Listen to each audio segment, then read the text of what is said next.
I want to talk a little bit about the unique copyright issues present in corporate for-profit training sector. First, a little bit, not so much in the area of training, but just in general.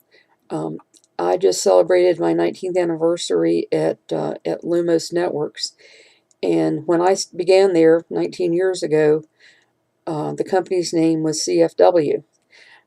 Their holding company was CFW Communications. I actually worked in two different areas. I worked for CFW Network and CFW Communication Services. There were actually 6 different companies under CFW Communications at that point, one for each product line that we had at the time. Later on, they decided to combine the 6 companies under the umbrella of CFW Communications, and that's when we changed our name to CFW Communications Company. Then, as our internet service began to pick up and become very popular and prominent, and we began to decide that we were going to go into the wireless business as well, they decided it was time to change the name of the company. Because CFW and CFW Communications was more associated with the telephone company.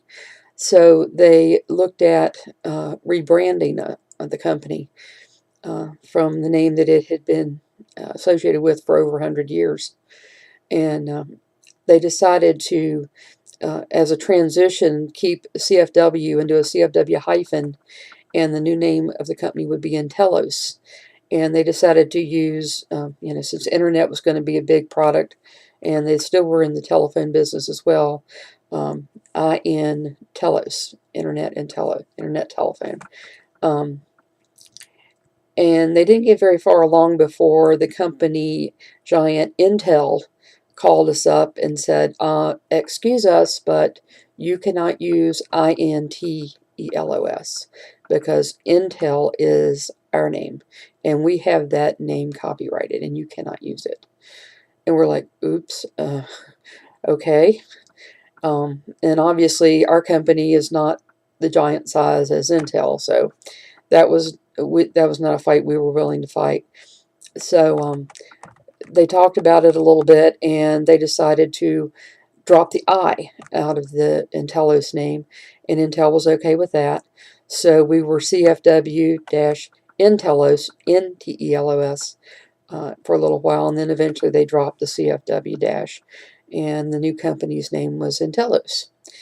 Then along after the officers that had been around since I started all retired, and we got a new CEO.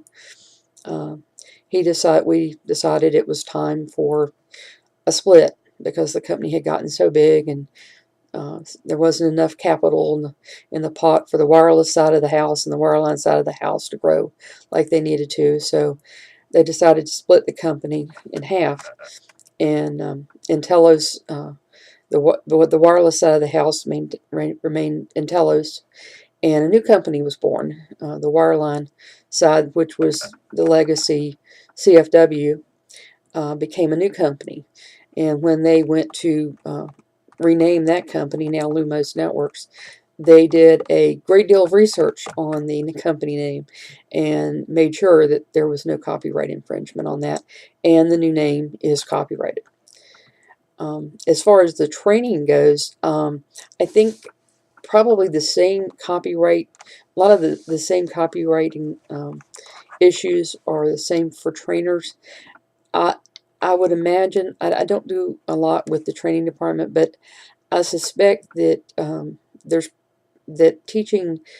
teachers probably have a little bit more leeway with copyrights than corporate trainers do.